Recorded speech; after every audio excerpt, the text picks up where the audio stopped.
Welcome back to We Do the Heavy Lifting. I'm your host, Dr. Jenny Yentis. And today we have a really special guest. I'm very excited to introduce to you one of our speakers for our annual Hilliard discussion. Now, Dr. Joyce Terrell is with us, and she is an athletic trainer, and you're a professor at Morehouse College, and you own your own private practice. So you've got a lot going on. You're very busy. She focuses in physical rehabilitation medicine, and her research is in nutrition on women and children. So you have quite the resume, and I'm really excited to get into it with you.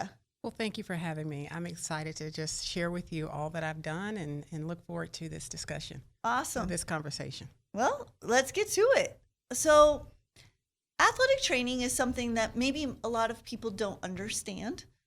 They see those individuals run out onto the field when somebody gets injured, and maybe that's all they think of for athletic training. But could you tell us a little bit how what was your path into athletic training, and then how did you become a professor with the athletic training for 30 years or more? Well, sure. It's been an interesting ride. I actually started in physical therapy. My mother was involved in a car accident, and that's how I was informally, I guess you could say, introduced to the profession of physical therapy. That was when I was a junior in high school.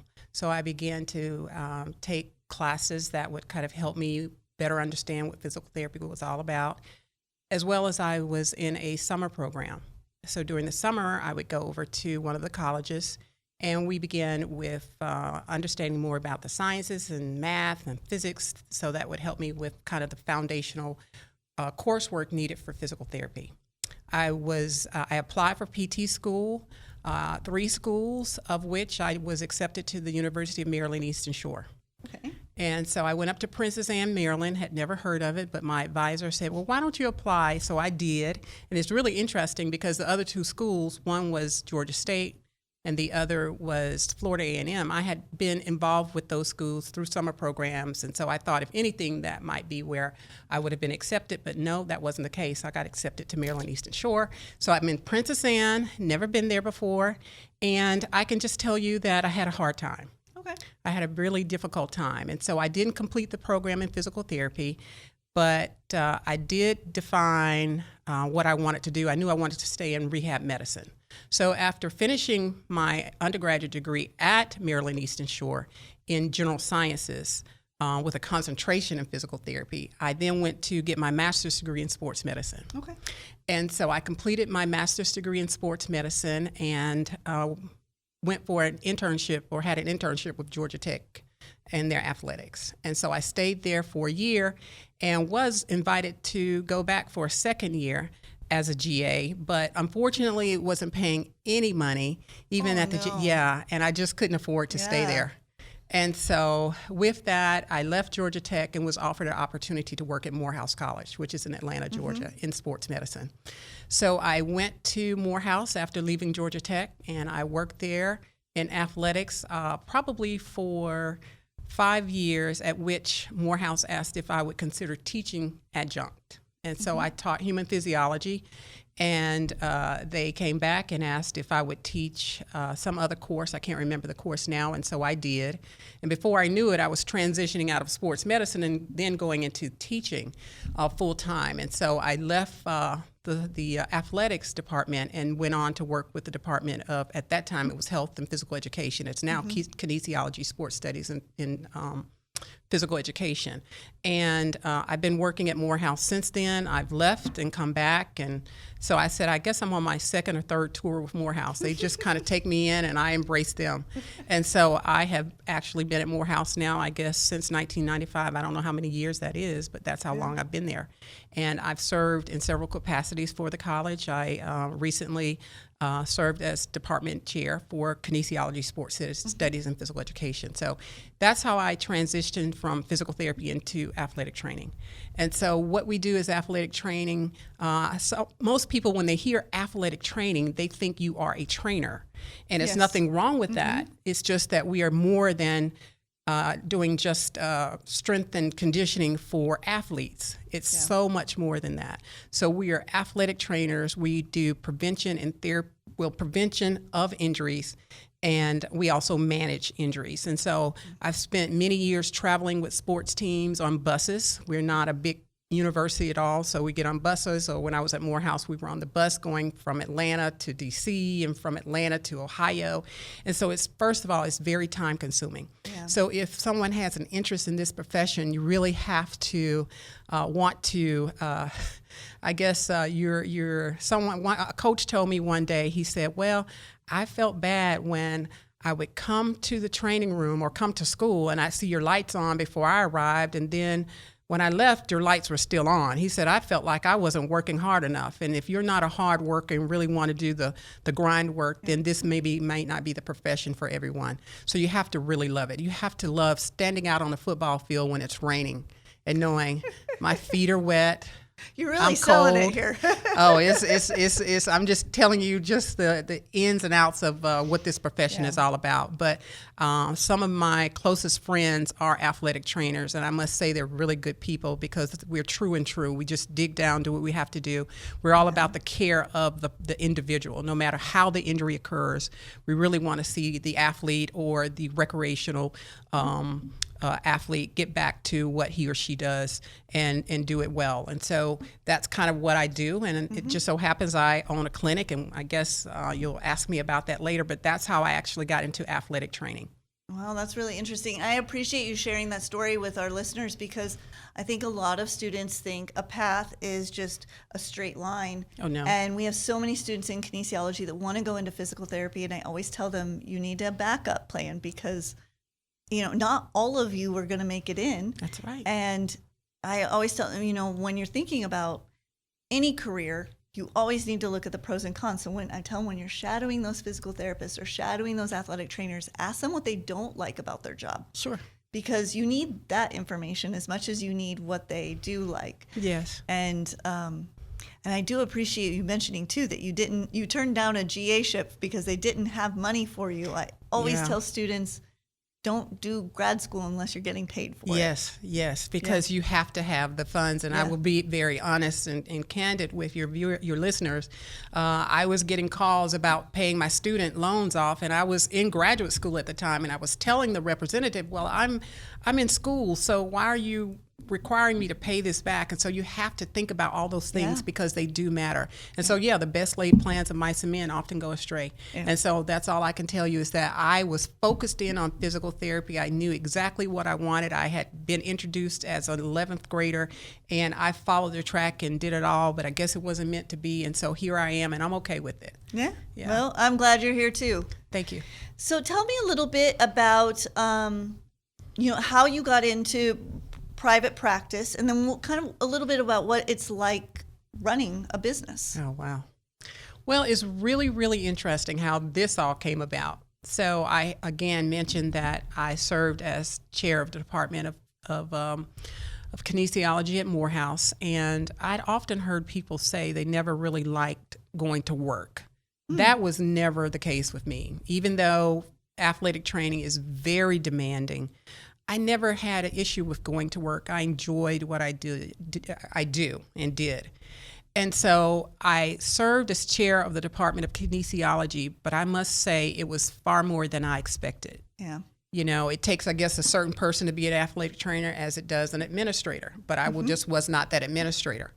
And so without, saying more other than I then understood, or better understood, when I had heard people say they didn't like going to work, I would pull into the parking lot on Monday morning and hate going to work. And I thought, this can't be. Oh no. And so I really just enjoy it for many reasons. I mean, as a clinician owner, I put out fires, but as an administrator for a college and all, there's so many fires you have to put out and so many demands of you and speaking before people. And I'm not that person who likes to be out in front of. And so it really wasn't the face that I, wanted to kind of portray because I wasn't being authentic to myself. And so with that, I'm having a conversation with my brother on a Sunday, and we're just sitting there having something to drink. And he says, so how is the administrative thing working out for you? And I had to say, Joe, I hate it. He said, what? And I said, I'm not happy. I'm just not. And when you're not happy doing something, you should look for a plan B. Consider doing something else. Absolutely. And so with that, I had to just say to myself, what am I going to do? But I was having this conversation with him, and even to this day, he does not remember, Dr. Yentes. He does not remember the conversation. I remember it. I remember where he was sitting, and I remember where I was sitting. But when we were having this conversation, but he said, well, why don't you go back into athletic training? Now, at this stage in my career, I knew I did not want to do that. I knew I could not sustain and do that. And I thought, well, no, I don't think I can do that. He said, no, that's not what I'm talking about. Why don't you open up your own practice? And I thought, oh, that's a huge undertaking. It's never it was never a dream or desire to be in private practice. I can tell you that. And so with that, I said, well, I have to think about that. And so to myself, I prayed about it. I told nobody. I said, if this is what is meant for me to be or to have, then it will happen.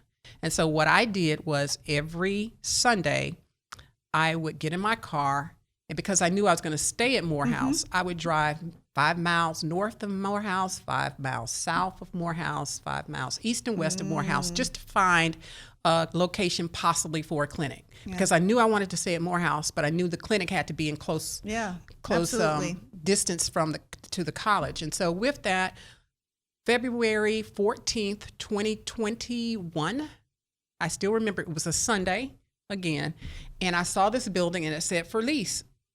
And it was just about 5 minutes from the college. Perfect.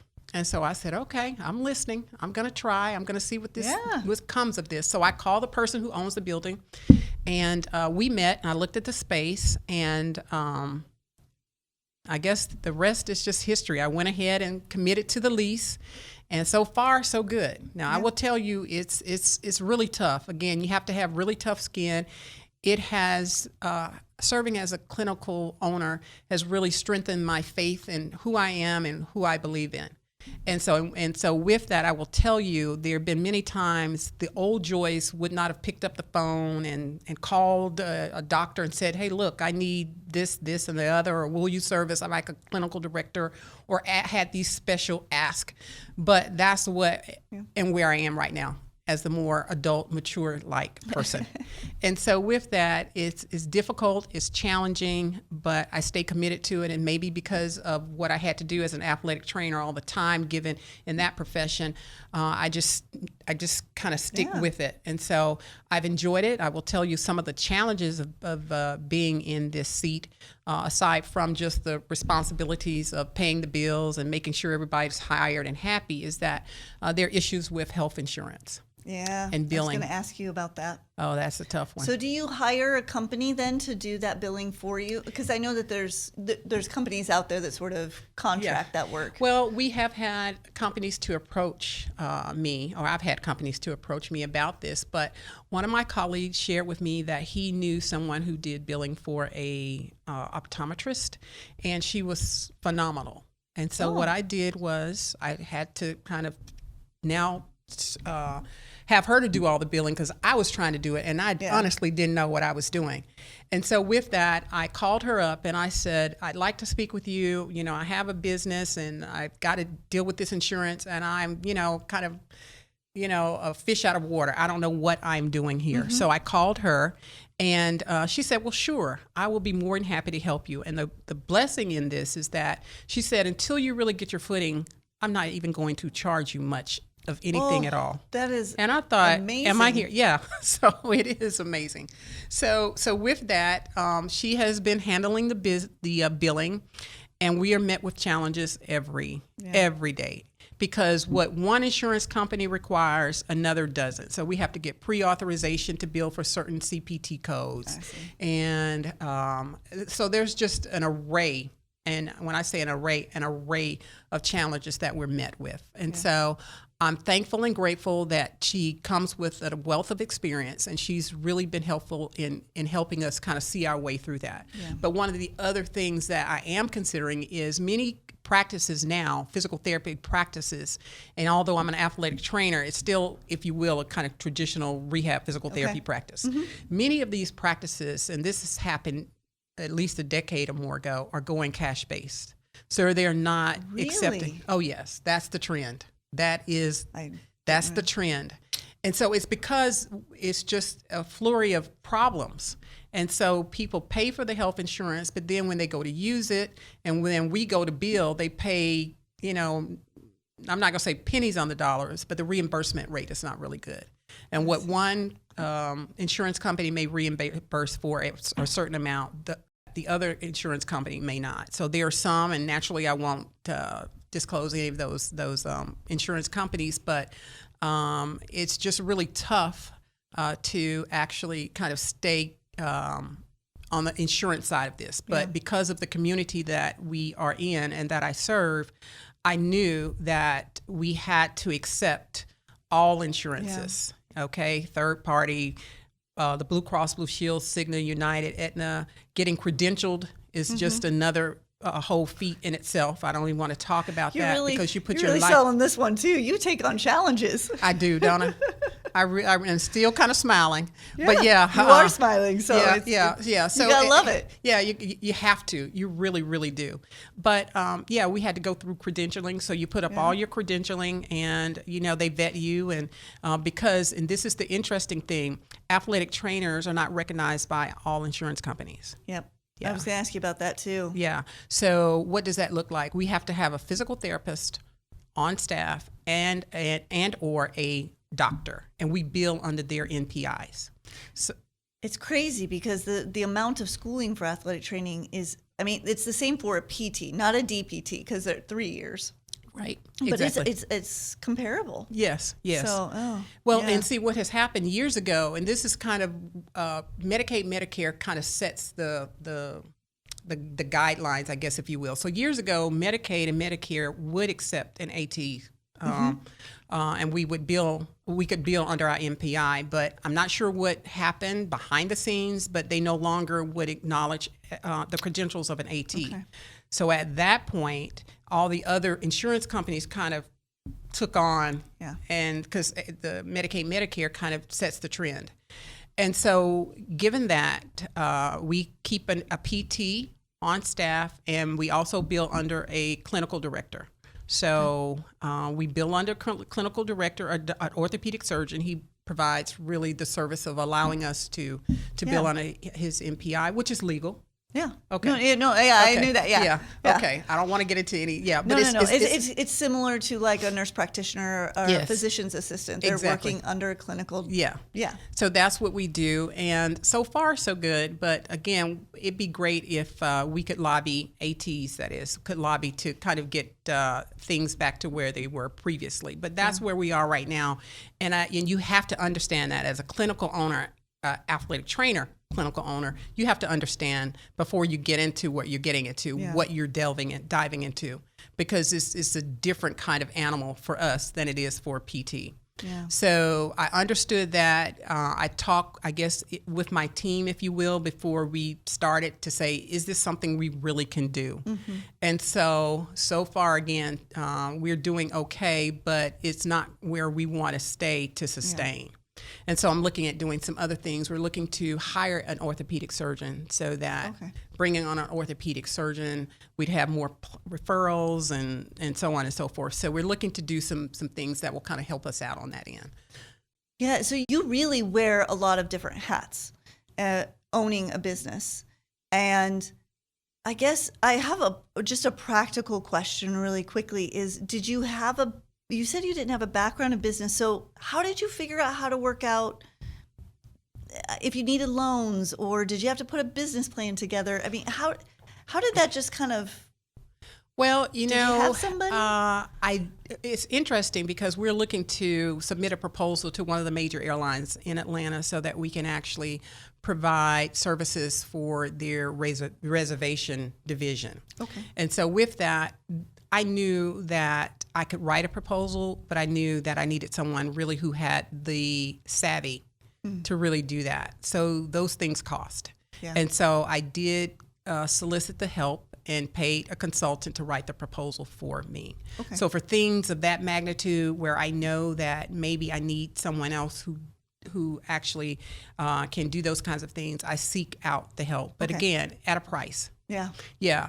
But trying to get loans and that kind of thing, again, very difficult being a minority, a black business owner, woman, black business owner, I qualify. That's the word I was looking for. So I qualify for certain loans, and I can qualify for certain grants. Okay. And so that does help out. Yeah. But there again, still, making sure that you have all the paperwork in order to get those loans is yet still another challenge. So I'm still trying to figure it out. Again, we've only been in business for 3 years, and we're doing okay, but there's still much more that has to be done to kind of elevate us up to the next level. So I'm in the trenches still trying to figure it all out. So no, I don't have a background in business, and when I feel as though that I need the assistance of others, I pick up the phone and begin to make calls. And so far it's been working, but there's still room for me to grow, to flourish as a business owner, to sit in this seat and really wear this hat.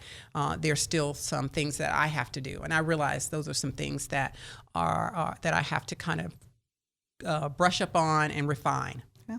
Well, first of all, congratulations. Thank you. On staying in business, because Thank you. You came in, if I remember, you said 2021, so right there at the end of the pandemic and everything else that was happening. So that's got to be that is a huge accomplishment in and of itself. Thank you. Being able to do that. Thank you. What's the best part of owning your own practice? Maybe you should ask me that in 10 years, because right now, I'm only kidding. I'm only kidding. Well, I think for me, bringing on clinicians who are thankful to have an opportunity to have other employment. So I have my colleagues who say, oh, I'm so grateful and thankful that I can come here and I don't micromanage. So they can come in, kind of set their own schedule and treat patients. So offering an opportunity for others to make a little bit of money makes me feel good. Yeah. Naturally seeing patients, I have patients who come in and say, you know what, I've never really felt as though anyone really heard me. Or I've had patients who said, you were the first therapist who touched me. And I thought, well, what is that all about? So yeah, that's strange. Yeah, it is strange, but it does happen. Yeah. And so just knowing I have patients who at this right now, they know I'm out of town. They know I'm giving this talk here at Texas A&M, and they were saying, I'm praying for you. So I have patients who really I have connected with, and that just makes me feel great.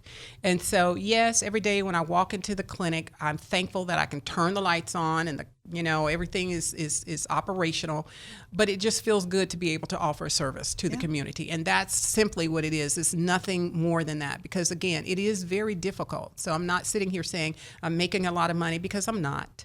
But that I can make, I'm glad that I can. But most importantly, it's just providing a service that for in an area that has not been met, and that's genuinely what it is. I can't say anything other than that. Other than right now, this is where I am. I have a very dear friend who is retired, but when she learned I was open to practice, she said, so are you telling me I have to come out of retirement? I said, well, no, I'm not telling you that. I'm just saying, if you like, you can help me in this. And so she's answering the phones while I'm here and just really helping out. I'm very thankful for my best friend, because she has really kind of stood there and helped me with doing some of the things that I couldn't do by myself. So with that, I think that is kind of the answer to the question there. That is wonderful. I know a lot of people go into therapy because they do want to make those connections, that personal side of it and helping people. And I'm glad to hear that that's still it's still cliche, the best but part. it's still the best part. So I do enjoy it. It's tough, but I do enjoy it. So if I was to ask you, we usually ask people to leave, what their take home would be, but I have a specific question for you. Sure. If you were to give advice to Joyce, not Dr. Terrell, but Joyce. Yeah. When PT school didn't work out. Yeah. What would you, because I'm sure there's going to be other students that are in the same shoes as you, and what advice would you leave for that? Well, woman? Just to go back to that time, extremely depressing, because that's all I ever wanted to do. I had tunnel vision, and that's what I wanted to do.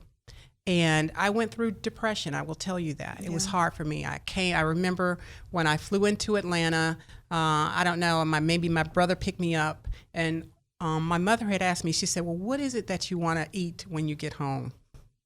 Being from the South, I said, just give me a Coca-Cola and a piece of chicken. Yeah.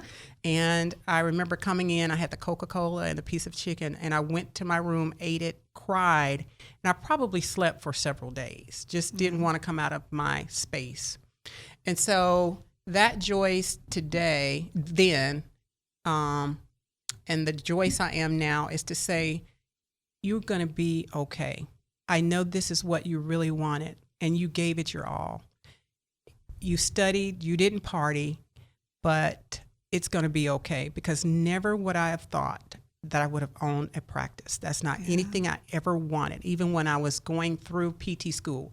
And if I may, I was told by the administrators at the college at Maryland Eastern Shore, well, you could reapply, but we don't know if we'd accept you back. Whoa. So that was, yes. Whoa. And so, Don't tell your students that. Yeah, well, that's what they told me, so I had to swallow that pill. Yeah. So because of that, I didn't reapply, but I would say to the old Joyce, you will be fine. Wipe the tears away and keep going. And that's what I did. And so I wiped the tears away. I figured out what was the next step to get into athletic training. And there I went. Yeah. And so that's how I got into the profession. And here I am today. And it's not to say, look and see what I've done. It's just to say to myself, you did it. Exactly. Whatever it is and whatever that looks like, I have done something, and this something is this. And so that's what I would say to the old Joyce. And it sounds like you enjoyed nearly every day of doing that, because you said you had to have a job that you love. I do. I really do. And I am most days, because I could tell you about all the other things I do in addition to teaching and the practice. I also provide services for one of the local school districts. So I'm covering football games. Some weekends I'll cover 6 football games. So I'm extremely tired, but I will tell you, I will not give up. I said, I've asked, I've been granted, and God is not going to put more on me than I can tolerate and bear. So here I am. Well, I'm glad you're here. Well, thank you. And so is our audience. I wish we had an hour to keep going, but we normally, I think we've already gone over what we normally do, but I love it. Yeah, it goes quick, doesn't it? It does. Yeah, it does go quick. All right. Well, thank you so much for being here and joining us, Dr. Terrell. And for those of you, our listeners at home, as always, if you have questions or comments, please feel free to reach out to us at huffines@tamu.edu. We love getting your comments and your feedback, and especially if you have topics or individuals that you would like us to speak with, we're happy to reach out to them. So as always, stay active, stay healthy, and we'll see you next time. Thank you.